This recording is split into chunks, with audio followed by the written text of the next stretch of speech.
Hello and welcome to Gentlemen at Play. My name is Botchan and today I want to show you how I did my Citadel Realm of Battle Gameboard. This is how it turned out, and I think it will serve its purpose quite well. I intend to use it for playing Warhammer Fantasy battles in classical fantasy settings, so I didn't want the board to have a too fancy look. Instead, it should represent a quite natural, even lovely countryside with a lot of greens in the grass, with nice hills and some more brownish colors, and with greys in the rock formations and in the remains of this ancient road created by unknown people ages ago. By turning the board into something that could remind you of the more or less untouched natural features of ancient Europe, I think that it will provide a well-suited background for many different settings of the temperate zones of the old world. And I'm quite confident that it will also be possible to use it as a basis for building up a jungle scene.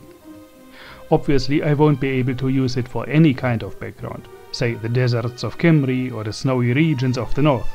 But, well, one just can't have everything. And so you have to make a decision. Since my favorite armies are the Skaven, the Vampire Counts, the High Elves and the Empire, I decided to go for a basically green board. As for those notorious skull pits, well, I convinced myself to silence my scruples and just take them for granted. Let's face it, the world of Warhammer seems to be a thoroughly skully, bony affair. There are skulls just everywhere, not only at the graveyards and in the tombs of the undead, but also in all of the forests, all the buildings and so on. But where do those skulls come from? It's just not possible that they all are parts of slain warriors and murdered civilians, because there are so many of them and they are all over the place. So there must be a different explanation, and I guess these skull pits give us a hint to solve this riddle. It seems that in the Warhammer wall there are just, say, 20 centimeters of soil below your feet, and beneath that small layer of soil there are several kilometers of skulls and bones piled up. In the darkness of the deeper regions of the world, they seem to reproduce themselves in a mysterious way, and hence just pop out of the ground here and there, so that you can find them all over the Warhammer world in such large quantities. Makes sense, doesn't it?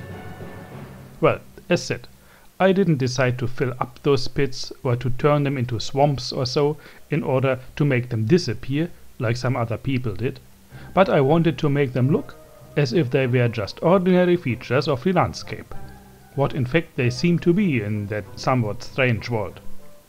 This is how they turned out, and I'm quite fine with their look now. But let's have a closer look at how I actually did the board. First, let me say that together with the board itself, I bought the accompanying scenery painting pack as well.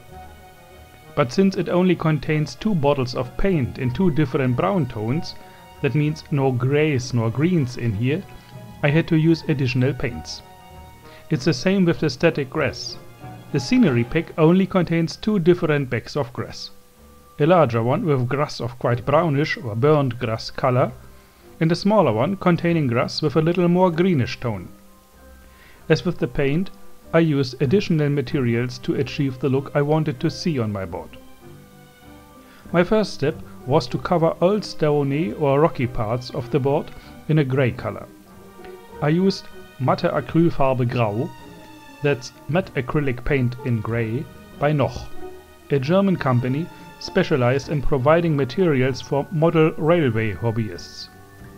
Their large range of products includes a lot of stuff for building models of landscapes, and of course they also have paints to make those landscapes look quite realistic. In my opinion, the grey paint I used here gave the stones and rocks a nice base color. I repeated the process a second time to give it a really homogeneous look. The next step was to wash these grey parts with a dark ink to create shadows in the many recesses. I mixed my own wash using game inks from Vallejo. I used black and maroon brown in a 50-50 ratio and then added water to further dilute the ink. I'd say I diluted the ink in a ratio of 1/4 of ink to 3/4 of water. Using this thin ink, I washed all the grey parts and let them dry overnight. When the ink was dry, I started highlighting the rocks and stones. For that purpose, I made a mixture of the grey color I already used for base coating and another greyish paint called Schiefer, that's slate in English, by Lucas Deco. I added this to darken the grey down a bit, because the Schiefer or slate grey has a much darker tone than the first grey. I mixed those both colors in a ratio of 2/3 Noch grey to 1/3 Schiefer grey and used this mixture to apply a first highlight using the dry brush technique. When this was done, I added a second highlight by dry brushing with pure Noch grey. After that, the rocks and stones were done so far. Before I started the next step, I took all parts of the board outside and brushed them off with an old bath brush carefully in order to free them from all the dry paint particles, which are an inevitable byproduct of dry brushing such large areas. The next step was applying the brown base color to all parts that should be covered with soil. I used a big bottle of brown paint included in the scenery pack, slightly diluted with water, to generously base coat all those areas. Then I used a smaller brush to apply this color more carefully at all those parts where the soil adjoins the grey rocks and stones. As for painting the soil on top of the hill, it's important to draw the line in a way that it will be possible to join the parts of the hill also in other combinations, without producing ugly mismatches. This is avoided by taking care that the line of soil has the same distance from the edge of the hill in all of the joining sides of the hill parts. After all the brown parts were dry, I repeated base coating them a second time to give them a really homogeneous look. Then I started to wash the brown areas. Again, I used a mixture out of Vallejo Game ink, black and brown. This time the ratio was like 1/3 black to 2/3 brown, and again I added quite a lot of water to heavily dilute it down. Using this mixture I washed all brown parts of the board. I especially took care of the skull pits and also all the areas directly on foot of the rocks. When the ink was dry, I looked at the skull pits and found them quite unrealistic. Not because of the fact that in the real world there are no such amounts of skulls beneath the soil, as said in the Warhammer world that's perfectly normal. But I didn't like the actual look of these pits. Mainly because when you have a look at the space between the skulls, you can clearly see that they are just laid out on a perfectly even surface. It was that plain surface that bothered me. So I decided to give those pits a more realistic look. Well, as far as possible. So I took some PVA glue and some sorts of sand of different grain sizes and applied it randomly into the pits, covering some of the skulls completely or to some extent, but most of all intentionally filling the spacing between the skulls and covering this plain surface. If I had noticed this problem beforehand, I would have treated the pits before starting to paint the board at all. But since I noticed it too late, I had to repeat the steps of applying the brown paint and the dark brown ink in the areas of the skull pits once more. After this was done, I started highlighting the brown areas by dry brushing it with the brown paint I already used to base coat it. After that, I dry brushed it again. This time I used the ochre paint from the scenery pack. While I sparingly applied this paint to the most parts of the board, I used it quite generously in the areas of the skull pits. The dark brown ink in there wasn't completely dry at this moment, so it mixed with the ochre a bit, creating a nice impression of mud or clay. Now it was time to give those skulls and bones their final look. I used bleached bone, Deneb stone, Devlan mud and Griffon sepia from the old Games Workshop color range to do just that. Then I started to think about how exactly I wanted to add the grass to the different parts of the board. In order to avoid ugly mismatches when grouped together in different constellations, this part requires some consideration. So I took a picture of the board from above and used it as a basis for making some plans about the final look. I used a simple graphics tool on my computer to do that. First, I drew in some lines to see more clearly what edges can possibly be associated and where the different features of the board are exactly located. Then I started applying 3 different green tones in a way that it might look as grass grown naturally. More saturated, healthy greens in the plains and more brownish green on top of the hills. It's important to make sure that there's the same sort of green on all of the plain edges and the same sort of green on the edges of the hill parts, so that you won't see any unnecessary mismatches when putting the parts together in a different combination. When I was satisfied with the plan, I used green ink to roughly transfer it on the actual board. Then, inspired by the lichens you can see on natural rocks and stones outside, I wanted to create something alike on the stones of the ancient road to give them an even more realistic look. I used different brown, yellow and green tones to do this. Of course, this isn't an absolutely necessary step, but I like the result. Also, I gave the rocks on the hill a wash with brown ink on top of them, where they join the soil, creating a more natural transition. Then it was time to take care of the grass areas.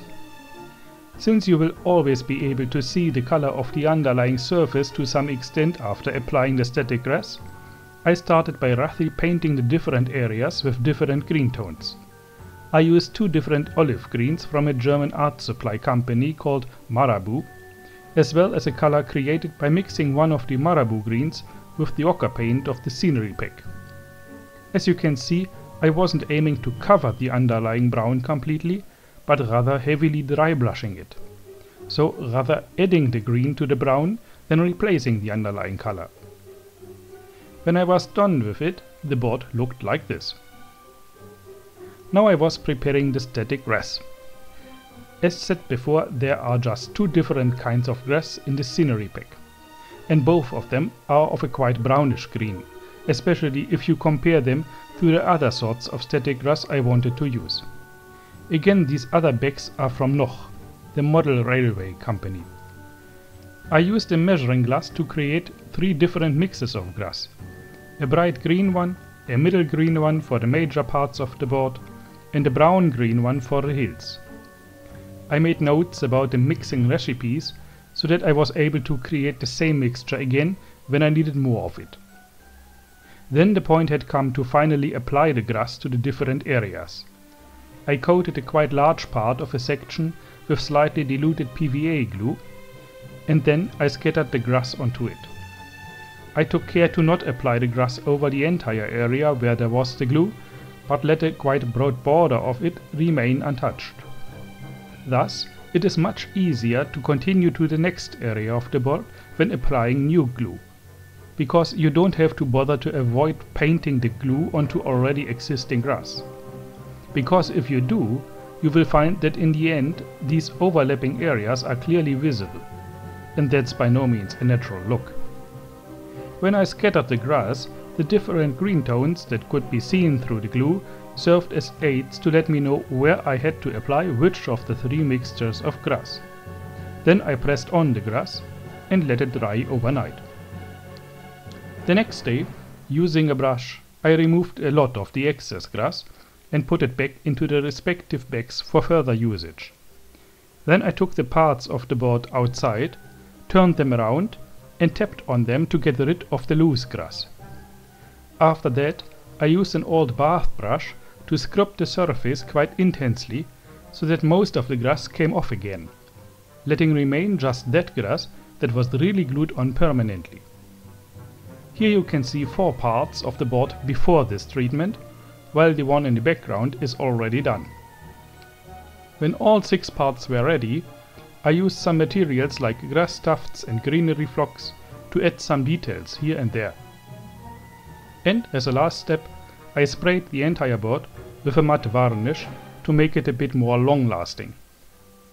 Well, I guess that's it. The board is finished and eagerly awaiting its first game. If you liked the video, please leave a comment and share with your friends. Thank you and see you next time. Have a nice day.